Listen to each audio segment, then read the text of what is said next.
Tutto è santo, tutto è santo, tutto è santo. Non c'è niente di naturale nella natura, ragazzo mio. Tientilo bene in mente. Quando la natura ti sembrerà naturale, tutto sarà finito. E comincerà qualcos'altro. Addio cielo, addio mare.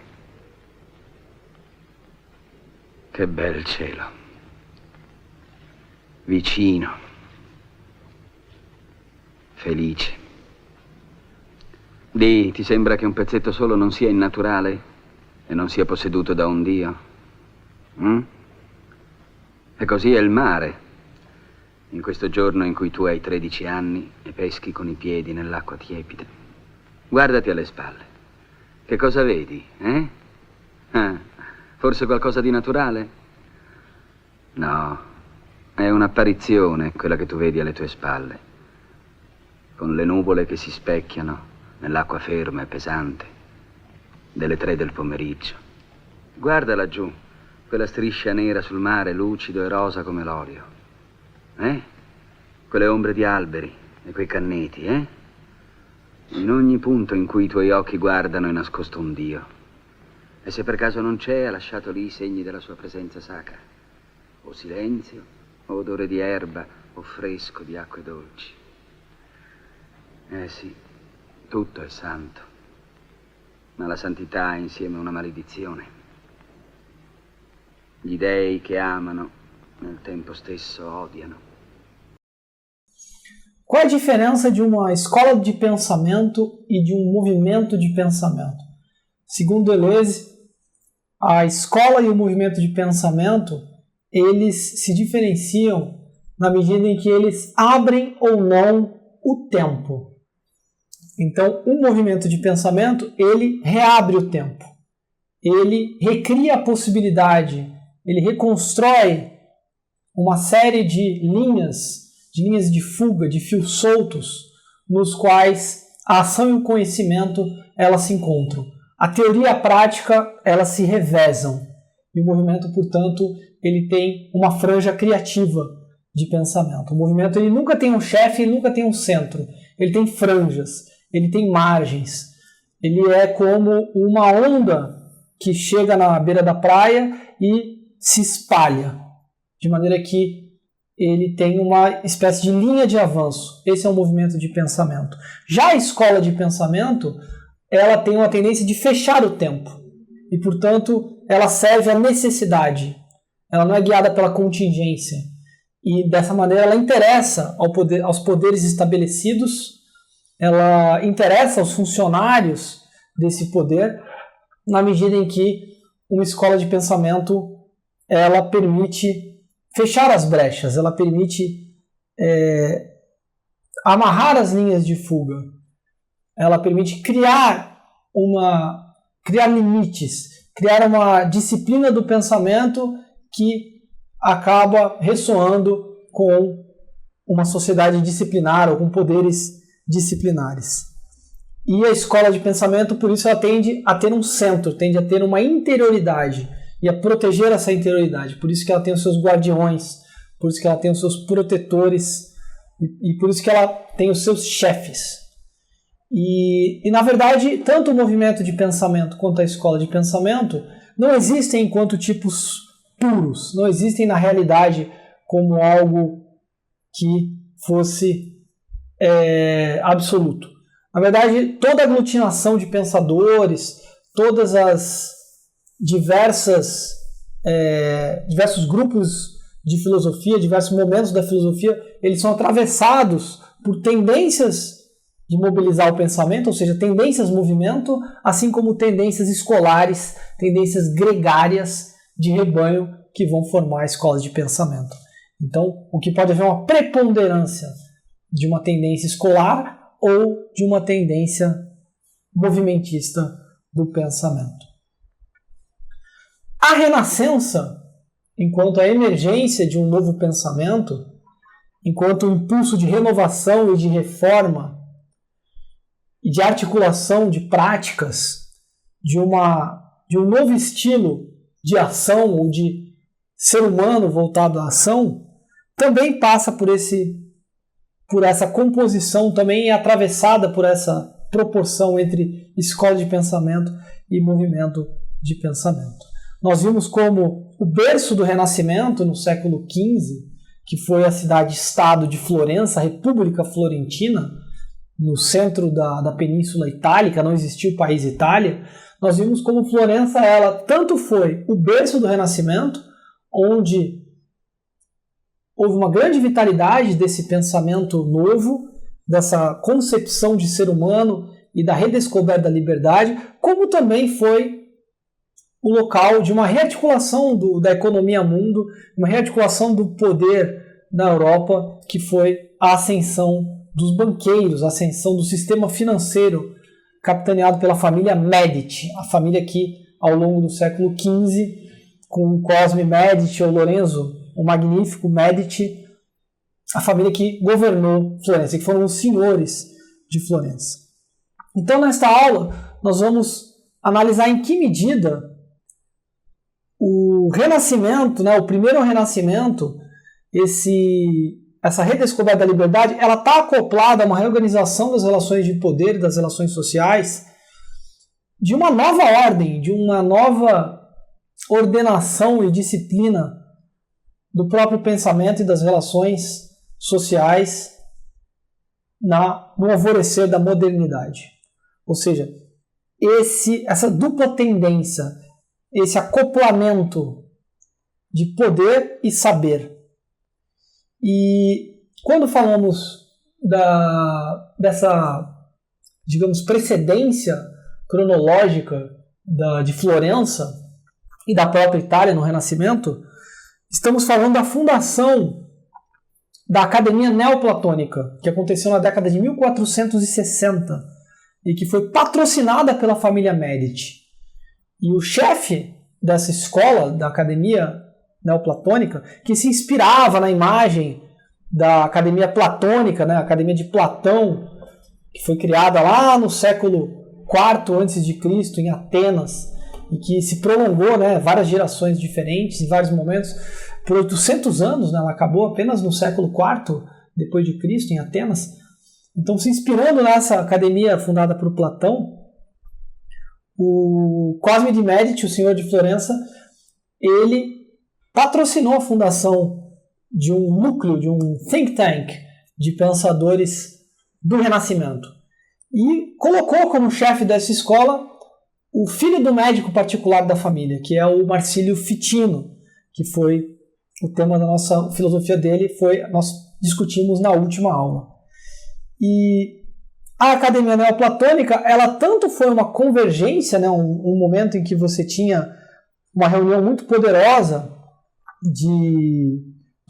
das mais diversas vertentes que vão compor o pensamento no Renascimento, desde as tradições orientais, filtradas pelos gregos bizantinos, as tradições herméticas, da magia, dos magos filósofos do Oriente, como também a filtragem que vem através da própria Idade Média, de Aristóteles, de Platão, através de São Agostinho, através dos neoplatônicos cristãos, e que chegam nesse momento, no século XV, de maneira acoplada e conjugada a uma outra configuração de poder, que é o poder do capitalismo comercial, do capitalismo financeiro, que tem como sua utopia a socialização das relações comerciais, a incorporação das pessoas dentro dos circuitos mercantis e a capitalização do próprio futuro, do futuro das pessoas, do futuro das cidades, por meio das finanças, por meio do sistema bancário dos bancos.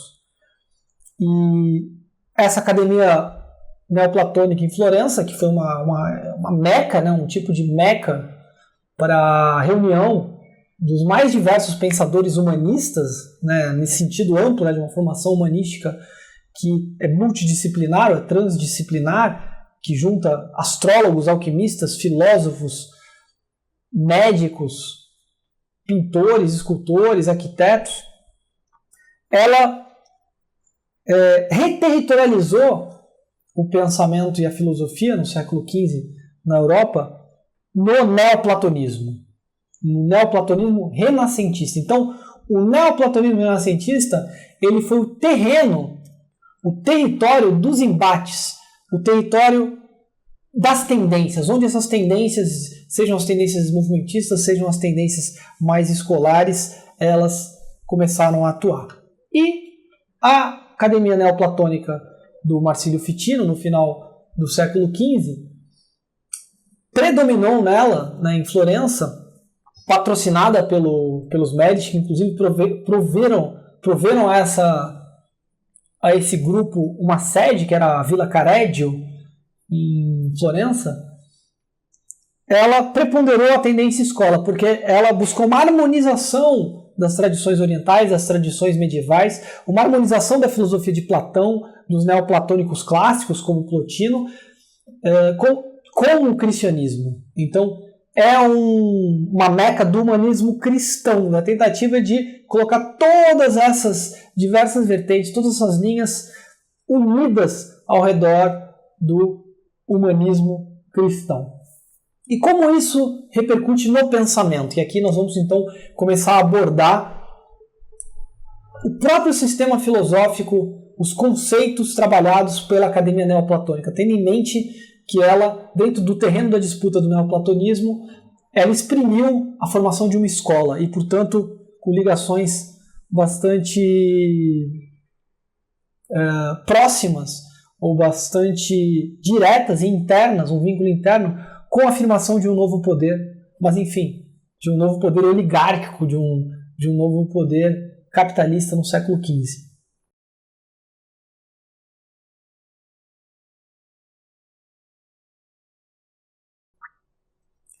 Para Marsilio Ficino e os diversos membros de sua igrejinha filosófica, como um de seus principais alunos, que é o Pico della Mirandola,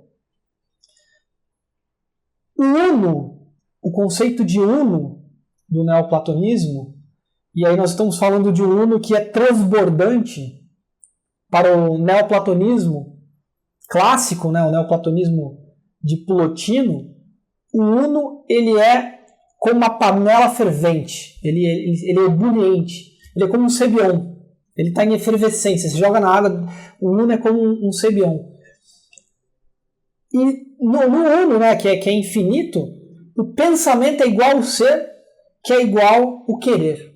Então, quando o uno pensa em si mesmo, ele acaba com isso transbordando, vazando para a borda da panela e produzindo a realidade. E produzindo os vários níveis do universo. E produzindo. Quando o uno pensa em si, ele gera nesse processo, porque o pensar é o ser, a própria realidade. Então, os neoplatônicos vão dizer, olha, o uno plotiniano é Deus, é o Deus cristão. Há uma sinonímia, na verdade, o platonismo, a teoria platônica, ela já é um cristianismo avant la lettre, né? Um cristianismo antelitteram, um cristianismo antes mesmo de Cristo. Platão já tinha, ao trabalhar os mistérios órficos, ao trabalhar essa visão, né, esse momento visionário de Platão, do eterno, ele já estava teorizando sobre o Deus cristão. E nesse sentido, Platão é um tipo de Moisés, que precede o Novo Testamento. E para os neoplatônicos, o Deus cristão é o uno. Então, Deus, quando pensa em si, ele gera como consequência o universo. O universo, ele se desdobra. A autocontemplação de Deus é o que produz, é a causa eficiente de tudo que existe. Então, em algum momento existe um uno, que é absoluto, que é a coincidência de pensamento e ser, mas na medida em que ele se autocontempla, que ele reflete sobre si próprio, isso deflagra uma catarata de produção do ser. Isso deflagra uma corrente, uma torrente. É como uma cachoeira mesmo, né? Violenta, que vai rio abaixo e vai passando em vários níveis, em vários planaltos, né?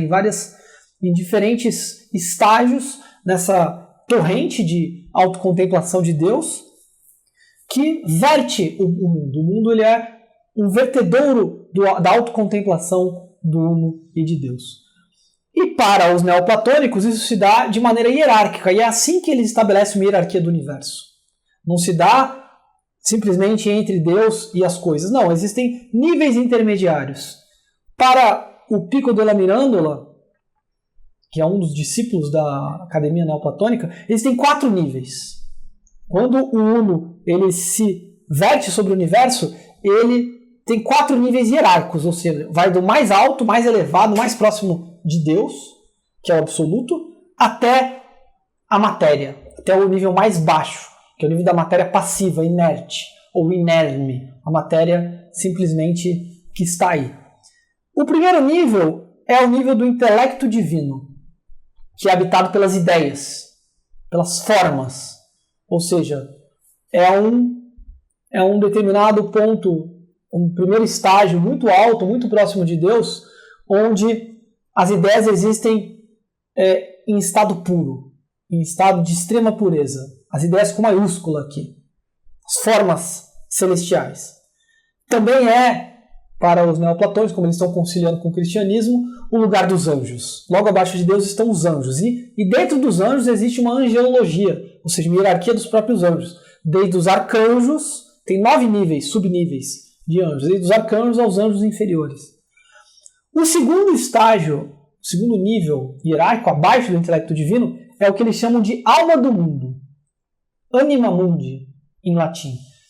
E é onde estão as esferas celestes, ou seja, as estrelas, o Sol, os astros, os planetas, todos esses entes astronômicos que apresentam uma grande regularidade de movimento, apresentam uma grande previsibilidade, são quase perfeitos.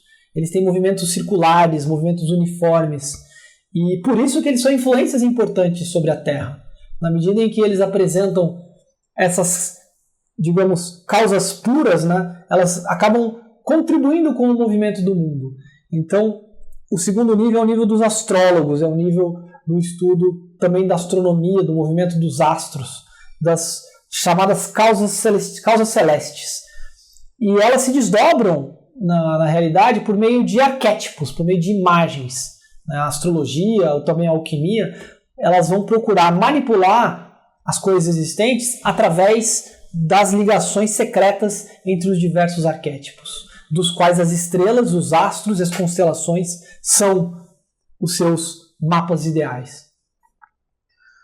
E, portanto, nesse nível já temos um movimento. No primeiro nível não há movimento, são ideias eternas, imutáveis. Quer dizer, no primeiro nível são ideias, no intelecto divino são ideias imutáveis. No segundo nível nós já temos um movimento acontecendo, embora seja um movimento principista, né, o princípio do movimento. O terceiro nível é a natureza. E aí é uma natureza animada, é uma natureza onde esse Deus ebuliente ele reaparece como um princípio que anima as coisas, que dá vida às coisas. É como se Deus estivesse ali, afetando cada coisa e conferindo a essas coisas uma potência interna, um ânimo, uma alma, conferindo alma às coisas que existem na natureza. Então, é a natureza terrestre, a natureza sublunar.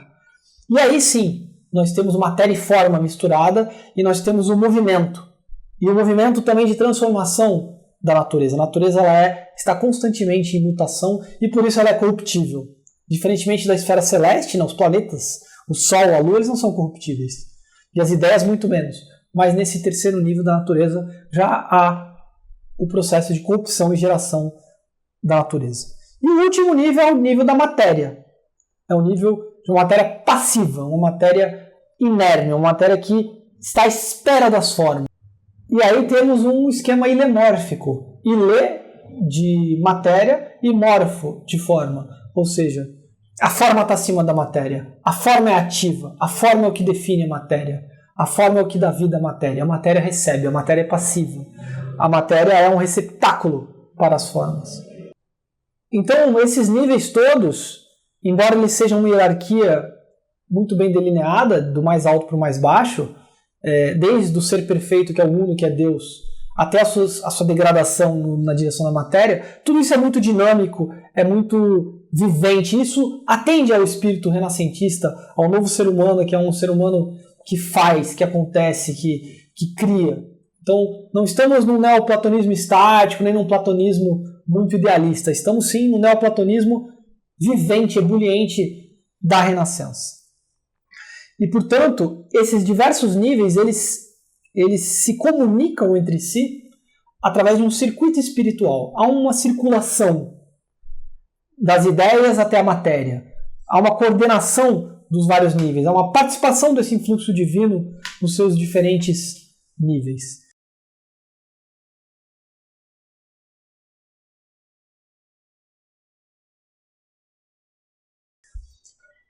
E outra contribuição da escola neoplatônica renascentista é que o ser humano ele pode participar desse circuito espiritual. Ele pode se colocar entre o céu e a terra com uma mediação. Por quê? Porque estamos novamente em Pico della Mirandola e Marsilio Ficino. Esse processo de autocriação do universo, quando Deus se pensa e se pensando, ele cria tudo. O que comunica, o que fica dessa criação é o amor. Então, o amor divino, o amor superabundante de Deus, ele acaba se repercutindo em tudo que ele cria. E é justamente para voltar, para fazer o retorno a Deus, ao retorno ao Uno, e, portanto, repercorrer a gênese do real, é necessário fazer a volta do amor divino. Então, vejam como há uma harmonização com o cristianismo, especialmente com o conceito de caritas, né, que é esse amor generoso, que é o amor por Deus é o que nos aproxima do sumo bem, que é o retorno, o recontato com as ideias. Então, da mesma forma como o universo é dividido em vários níveis, o ser humano é dividido em vários níveis. Existe um primeiro nível mais baixo, próximo da matéria, que é a vida voluptuosa, ou vida erótica, que é a nossa vida da fisiologia, dos nossos apetites fisiológicos, da percepção da sensação interna de dor e prazer, mas as sensações externas também, que é o que o Pico della Mirandola chama de alma segunda, que todos nós temos e compartilhamos com os animais. Mas o ser humano também tem uma primeira alma, uma alma prima, uma ânima prima, que é feita de razão. E a razão, ela tem um papel intermediário. Ela vai coordenar as imagens apresentadas pela sensação, as diversas sensações e afecções que temos de prazer e de dor, e vai coordenar, e vai atrelar suas causas, e vai organizar isso de maneira lógica. A razão ela tem um papel lógico, ela tem um papel reflexivo, e, portanto, é o que permite que passamos de uma vida voluptuosa a uma vida ativa, a uma vida eficaz no mundo. Mas existe um terceiro nível, depois da alma segunda e da alma primeira, que é a mente ou espírito. Essas duas palavras estão certas. Que, na verdade, não é nem o nosso olho perceptivo, nem a nossa razão lógica reflexiva, mas é o olho do espírito.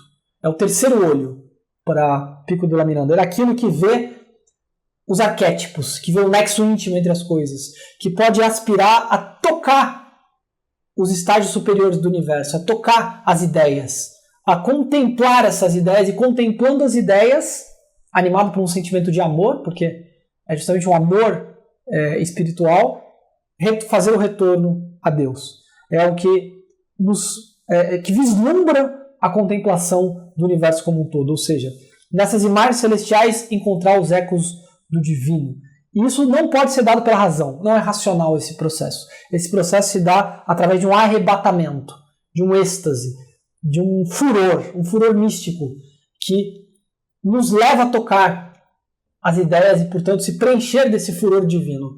E, nesse sentido, o neoplatonismo toca o ideal de arte do Renascimento. Por quê? Porque no ideal de arte do Renascimento, o que move o artista não é a razão. O artista não é movido pela lógica e pela reflexão. O artista renascentista, Leonardo da Vinci, Michelangelo, Rafael, todas essas escolas que passaram por Florença, entendem que o artista ele é guiado por um outro tipo de intelecto, que é um intelecto intuitivo e criativo. Então esses artistas eles têm inspirações, eles são inspirados. Essa ideia de inspiração, ou seja, de você ser tocado por uma intuição vital, uma intuição plena, ela não passa pela razão. A razão ela vai, obviamente, coordenar, sistematizar, mas não é a razão que gera a arte. A razão não pode gerar. A arte vem de uma inspiração, vem das musas, vem das ideias. Então, um conceito que surge no Renascimento é o conceito de gênio. Não se fala que Leonardo da Vinci é um gênio da humanidade, ou que tal pessoa é um gênio, outra. O que é um gênio? Um gênio é justamente um ser humano que ele é muito intuitivo e muito criativo. Não é uma pessoa extremamente racional, o gênio. O gênio está acima das pessoas lógicas racionais. Ele é uma pessoa que toca justamente as ideias através desse processo de arrebatamento. E, portanto, ele se ocupa, ele se absorve em si mesmo. Porque na medida em que ele é tomado, na medida em que ele é guiado por essas ideias e, portanto, ele suspende a própria razão, ele é arrastado nesse processo criativo. Então, o neoplatonismo da escola florentina, que é uma escola e não um movimento, lembrando, ele entende que o cosmo ele é animado por uma grande vitalidade, um vitalismo que é dado pelo amor. E essa intuição deles de um universo que é monista, né, porque é um só Deus que se desdobra em muitos níveis e que anima como princípio vital todos os níveis, ele vai servir a muitos propósitos. Ele vai servir tanto aos ideais de harmonia e de beleza que guiam o ressurgimento das artes e dos experimentos na Renascença, né? Só pensar que Da Vinci, os pintores da Renascença, os escultores, eles eram obcecados por essa ideia de achar nexos secretos e razões secretas nas coisas, como a razão áurea. Eles fazem estudos da razão áurea, né? Leonardo da Vinci discute a quadratura do círculo. Por exemplo, o Homem Vitruviano do Da Vinci, ele busca esse vínculo secreto das coisas dado pela quadratura do círculo. Na música, o canto polifônico, né, a busca de construir atmosferas com incensos, com uma música de alaúde, com uma série de experimentações sinestésicas que buscam justamente levar a essa situação de arrebatamento e de êxtase. Na alquimia, a tentativa de dissolver a matéria e criar a pedra filosofal que vai transmutar os metais em ouro, ou o homúnculo, o homem artificial, é um sonho da Renascença. A ligação entre astrologia e astronomia, né, que ainda estão muito íntimas uma na outra, ou seja, os arquétipos muito ligados aos cálculos matemáticos. A medicina, que também é conectada à ideia de simpatia, de talismãs, de você fazer uma série de experimentações, enfim. Toda essa explicação harmônica, essa explicação onde tudo está harmonizado e que, portanto, a doença, o mal, o feio é uma desarmonia, uma desproporção, e que o artista é aquele que encontra a harmonia perfeita, aquele que encontra a razão áurea das coisas, a pedra filosofal, a utopia, né? O que é a utopia senão um solvente universal de todos os males, de todos os vícios? Passam a guiar essa escola do pensamento.